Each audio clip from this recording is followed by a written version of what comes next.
If you're a fan of video games, and since you're here we'll assume you probably are, you'll know that many titles can get a teensy bit violent, and as such, being well armed is key. Indeed, many games require players to be packing heat in one form or another, but the truth is, most weapons in video games are really rather uninteresting, aren't they? +1 dagger? Boring. AR-15? Dull. Crowbar? Big yawn.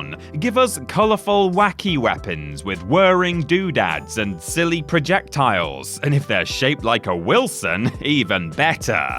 If ever there comes a day when I don't find something penis-shaped funny, shoot me. I'm already dead on the inside. And preferably, shoot me with a gun that looks like a phallus. For today's list then, we're taking a look at some of the strangest, most bizarre weapons in all of video gaming. It doesn't matter if they're a firearm, a melee weapon, or a combination of the two, as long as they are goofier than most. I'm Peter from TripleJump, and here are the 10 weirdest video game weapons. Number 10. The High Fidelity Sunset Overdrive. Remember that scene in Shaun of the Dead where Ed and Shaun wind up getting pursued into their garden by a pair of zombies and start throwing vinyl records at them to fend them off? Remember thinking what a good idea that was? No? Me neither. Anyway, here's a firearm that automates that concept. Sunset Overdrive is one of those games people never seem to bring up, but is a ton of bombastic, colourful fun. Players take on the role of an average Joe, or Jolene, who finds themselves trapped in their home city after a nefarious corporation releases an energy drink that turns consumers into violent monsters, and then tries to cover it up by quarantining the city. There are numerous bonkers weapons in Sunset Overdrive, including the TN Teddy, a gun that fires projectiles comprised of teddy bears holding explosives, and the Dude, which simply fires bowling balls. In the end though, we picked the High Fidelity for today's list, an automatic weapon that fires vinyl records which have the potential to ricochet to multiple enemies, if for no other reason than it reminds us of one of our favourite Simon Pegg and Nick Frost movies. Hot Fuzz is still the best one though, the greater good, if you will. Number 9. The Ringed Finger, Elden Ring. Fans of Elden Ring will no doubt be familiar with the sage advice of try finger but hole. It's a hilarious note that can be found scattered throughout the lands between, left by players using the game's messaging system to comical effect. But what if it wasn't just the funniest possible combination of the handful of words offered to players by the devs, but an actual instruction? Found in Gelmir Hero's grave, the ringed finger is supposedly a hammer, but is actually just a big old purple digit sporting some fancy jewellery on a stick. Despite how it looks though, the ringed finger is actually a very decent weapon for anyone running a high-strength mid-dex build, especially if it's been upgraded. Regardless of how much punch it packs, however, it is a very odd-looking thing. But then again, I suppose that gives the tarnish the element of surprise on the battlefield. After all, no matter how big or fearsome of a foe you are going to be a bit shocked to see some bloke charging at you with a ginormous finger. I mean, who knows where they intend to stick it? Let's just hope they haven't taken that advice to try finger, but hole to heart. Number 8. The Boganella, Borderlands the pre-sequel. At first glance, the Boganella shotgun from Borderlands the pre-sequel doesn't really look like it belongs on this list. Sure, it's a bit of a weird shape for a shotgun and it's an interesting colour, but it doesn't exactly scream weird. Except it literally does, very loudly and with a lot of expletives, we might add. The Borderlands series has become notable over the years for absolutely showering players with weapons, and so considering the variety of munitions on offer, it isn't surprising that one or two of them are a little bit bizarre. In our opinion though, there isn't a single gun in the Borderlands series that's quite as wacky as Boganella, a shotgun that loves nothing more than to scream profanity at, well, anyone who'll listen, really. In terms of what it does, Boganella functions like many of the other shotguns in the game, holding up to 16 rounds and firing 3 at a time. Only when players do fire it, or reload it, or swap it out for that matter, it yells out phrases like, "I'm an effing gun," and "Don't stop, you C-word with a somewhat aggressive Australian accent, bogan being an Australian slang term. In short then, this is definitely not a gun to be using whilst your parents are within earshot. Number 7. The Blue Shell, the Mario Kart series. These days, the humble blue shell is an icon of gaming, synonymous with snatching defeat from the jaws of victory. You can be pootling along in first place, comfortably ahead of the pack, and then bam, you take a blue shell to the dome and your dreams come crashing down. But how long has it been since you actually stopped to think about how strange Mario Kart's most famous weapon is? If you're not familiar with the blue shell, then, well, first off, welcome to Earth, I assume you're new here, and secondly, allow me to fill you in. First appearing in Mario Kart 64, the blue shell is an item that any player not in first place can pick up, and firing it out onto the track will see it seek out the driver who is in first place. Once it finds its target, it briefly circles overhead and then delivers a devastating blow, stopping them dead in their tracks and giving all of the other racers the opportunity to overtake. As effective of a weapon as the blue shell is though, we can't help but feel like flinging the hollowed out, explosive-filled shell of some Koopa at your enemies is just a teensy bit bizarre. Don't go getting any ideas next time you go to the zoo, is all we'll say.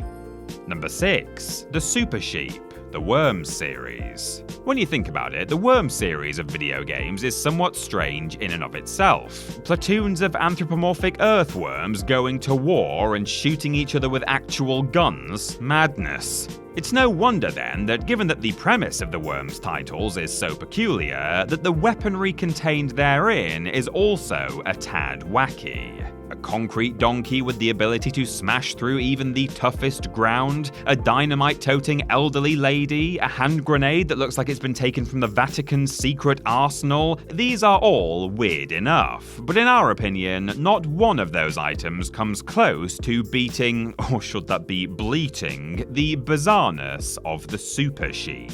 First featured in Worms the Director's Cut, and appearing in almost every entry in the franchise ever since, the Super Sheep starts out quite similar to the regular sheep. When it's unleashed, players can press a button to detonate it for massive damage. The key difference, though, is that the Super Sheep, thanks to the clever addition of a cape, can also fly, so no longer will any pesky terrain inclines get in the way of your destructive goals. Similar to our sentiment at the end of the Blue Shell entry, though, we can't recommend trying to explode sheep in real life. The RSPCA would be quite cross. Number 5. The Jarate, Team Fortress 2. We come now to a weapon that is, again, very weird, but more to the point, kind of disgusting. The Jarate, an unlockable secondary weapon for the sniper class in Team Fortress 2. TF2, the multiplayer first-person shooter from Valve, originally featured in 2007's The Orange Box before becoming available on Steam for the low price of free, features a whole host of different weapons for players to unlock. Many are somewhat conventional, guns, baseball bats, rocket launchers and the like, whilst others, such as the Lolly Chop and the Robo Sandwich, are decidedly less so. However, when it comes to the weirdest of all weapons in Team Fortress 2, the Jarate takes the piss, quite literally. Probably the only weapon on this list you could technically make for yourself at home, though frankly we're really not sure you'd want to, the Jarate is simply a mason jar, standard issue, filled roughly 2/3 full with the sniper's own urine.